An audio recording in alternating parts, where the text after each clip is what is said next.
This happened on a typical day when I ventured out for a solo hike, a habit born from my love for the serene quietness of mountains secluded from the usual bustle. Hence, I often choose less popular trails to ensure solitude, away from the presence of any company. On that occasion, I embarked on a secluded hiking path, one predominantly traversed by forestry workers, rarely by hikers like myself. Around 2 in the afternoon, having reached the summit, I commenced my descent, feeling the weariness from the early morning stardust. As I hurried down with thoughts of resting and enjoying a cold beer mingling in my fatigue-clouded mind, the whispers of the wind and the occasional cries of wild birds were my only companions. Suddenly, an anomalous sound broke through the natural chorus. It resonated from somewhere off the beaten path, akin to a school or workplace announcers, with the chime of a bell followed by distinct human voices. Initially, I conjectured perhaps I was near a forestry outpost and considered that following the sound might lead me to a shortcut down the mountain, taken sometimes by the workers. Yielding to this seductive thought, I consulted my map only to find the source of the sound located deep within an endless stretch of forest, with no marked trails or signs of human habitation.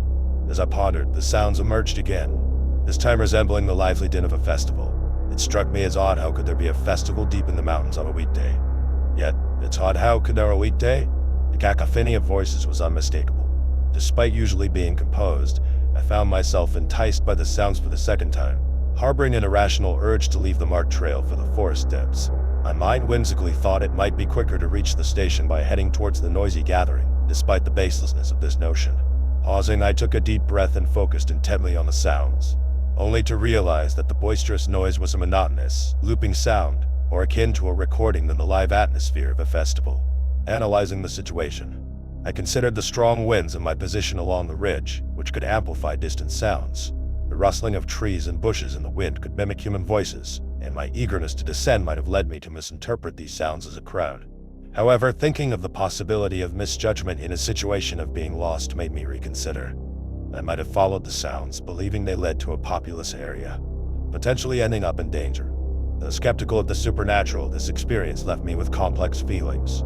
I chose to ignore the sounds, safely descending the mountain as originally planned. In a later conversation with an experienced hiker, he shared a similar encounter on the Tazwaitans in Kanagawa, where he heard children's voices seemingly from the summit. It led him to hasten his steps, but the destination remained elusive, and the voices vanished. Upon reaching the summit, he found it deserted except for an elderly couple, with no children or playground in sight. He reflected on the fortunate alignment of the sounds with his intended path, preventing any mishap but leaving him unsettled at the thought of being misled.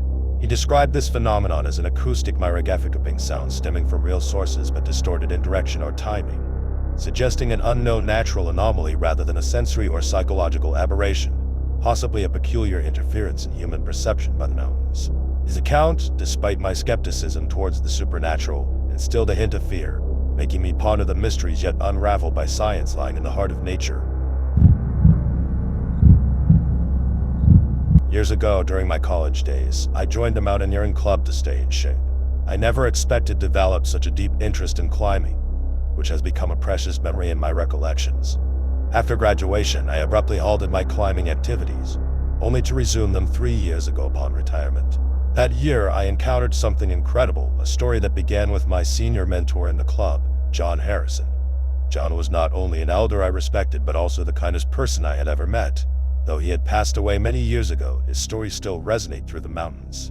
Once while resting at dusk during a climb, John shared one of his experiences with me. He had worked in a mountain hut owned by Jack Sawada. Together with 2 other university students, they familiarized themselves with the complex mountain paths under Jack's guidance to avoid getting lost. They would pass through a verdant path, and then rest briefly in a vast meadow. One afternoon, John saw a figure walking towards them along the mountain boardwalk.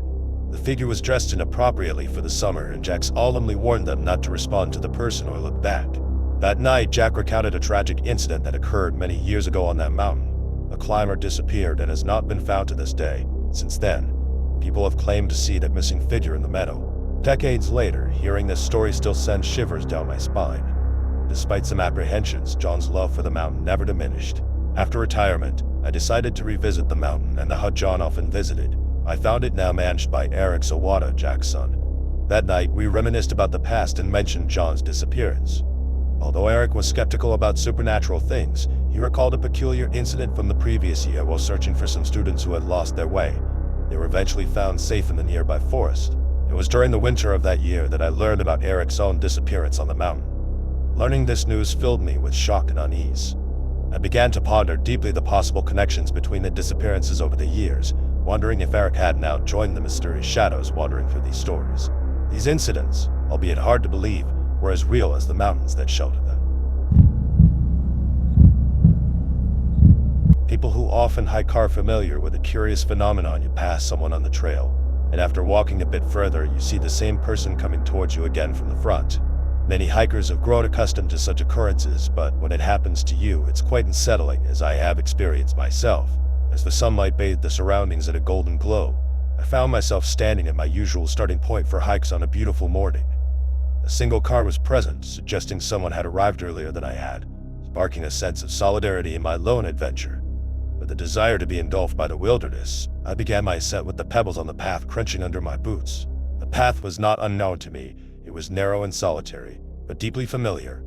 It was as though the mountain and I were old friends, each twist and the steady climb sharing numerous stories of past journeys.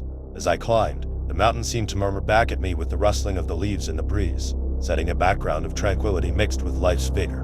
It was at the 2/3 mark of the ascent, where the trees opened up to reveal the blue sky above, that I crossed paths with them, two young women descending with an ease that spoke of their familiarity with the mountain.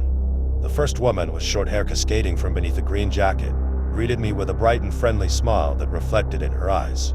Her companion, a cascade of golden hair flowing from under a blue jacket, gave me a warm nod. "Good morning." Our greeting resonated through the forest, crisp and uplifting amidst nature's symphony. After a light-hearted exchange filled with laughter that carried the pure joy of being outdoors, it was clear that they too shared my love for the hills. Our conversation revealed a lightweight but ample hiking gear, and their bright eyes showed that they savored the environment as I did. It is this unique connection that all nature lovers share, an unspoken understanding of the tranquility that a glorious morning like this can provide. Immersed in thoughts of our shared appreciation for nature, I determinedly trekked towards the summit. Upon reaching the top, I found myself alone amidst the quiet grandeur. Sitting leisurely, I enjoyed my sandwich, letting the cool breeze etch the surrounding scenery into my memory. The world seemed to stand still, captured in the beauty of the moment, but a sense of content back down. About 15 minutes into my descent, the quiet was broken by an unexpected figure approaching. It was the woman in the green jacket, her short hair giving her an almost ethereal quality as she moved with gravity-defying grace. Yet, as she drew near, the atmosphere felt different from our previous encounter. Her eyes were vacant, as if seeing through me to a distant place. The vibrant smile and friendly tone were now replaced with an inexplicable indifference. Despite the warmth of the sun, there seemed to be a chill in the air around her. I greeted her instinctively, hoping to reconnect with the friendly exchange we had previously shared, but she passed by silently, seemingly oblivious to my presence. Her unfocused gaze left me wondering if she had truly seen me at all. Instead of the sound of her footsteps, what lingered was a profound silence, as if her presence had been merely an illusion. As I turned to look back, only the empty path greeted me, with the green-jacketed figure disappearing amidst the trees, fading in out of sight until vanishing altogether. This eerie encounter filled me with questions. How had she returned to the path so quickly? What secret lay behind her silent passing? My pace quickened involuntarily, a desire to leave behind the unsettling was growing within me. The thoughts of the strange girl burrowed deeper into my mind until I returned to the familiar scenery at the mountain's foot. Back at the parking lot, I was taken aback. There she was, the woman in the green jacket, resting with her friend by a vending machine. Approaching them with a greeting, I learned they were college students who enjoy hiking. I asked the short-haired woman if she had gone back up, and she looked puzzled, informing me that they had rested there since descending. A chill ran down my spine at their explanation. After they left, I was alone in the parking lot. I quickly got into my car filled with questions, and to this day, I have not unraveled the identity of the one who had passed me on the mountain that day.